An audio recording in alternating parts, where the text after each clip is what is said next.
padded walls, lining crowded malls. One hazardous peak, and hope would be weak.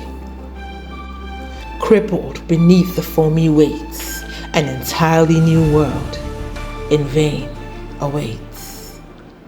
Lollipop balls roll swiftly from sticks, chased along by waddling feet. A pair of teenage mutant Gen Zers, robed in cropped everything, all bought on their mommy's bad cards. A well-dressed, gentlemanly-looking man with a lecherous, fixed gaze on Gen Zer 1. A concerned wife and mother, torn between a wondering husband and an escaping, lollipop-enthralled toddler. Padded walls closing in, but no one sees, out or in, cocooned like a quietly molting butterfly, destined to come forth as an unholy moth. My people perish for lack of knowledge, but this generation thirsts for knowledge. What kind of knowledge do they seek that draws them closer to the brink of peril? Is it knowledge from the tree of good and evil that opens eyes and blinds the soul? Or could it be knowledge from scrolls of seers and philosophers of old that tells them, even in the face of God's wrath, to remain bold? Who truly knows? I don't. But what I do know is this. I sit, unplugged, and observe padded walls, like many around me, reluctant to pry, intervene, interfere, poke my nose. Many different words, one thing in common, negative connotations attached by inference. Whatever happened to engage, help, correct, and encourage? Lost in translation, or perhaps in transition.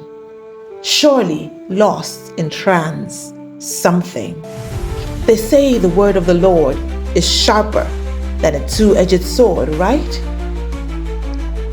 So does that mean the right word can pierce a padded wall? If it can move mountains into seas or flatten them before Zerubbabel, then perhaps if we speak to padded walls, a broken marriage would find a mend, parenting would be done with a new lens, a 12-year siege would meet its end, a coma patient would round the bend. The power of life and death rests in our tongues, so when we sit unplugged and observe the mess, neither life nor death is in our grasp. The things which ought to die remain alive, and the things which ought to live receive not life. I see you sitting there like me, unplugged, waiting for someone else to do the job.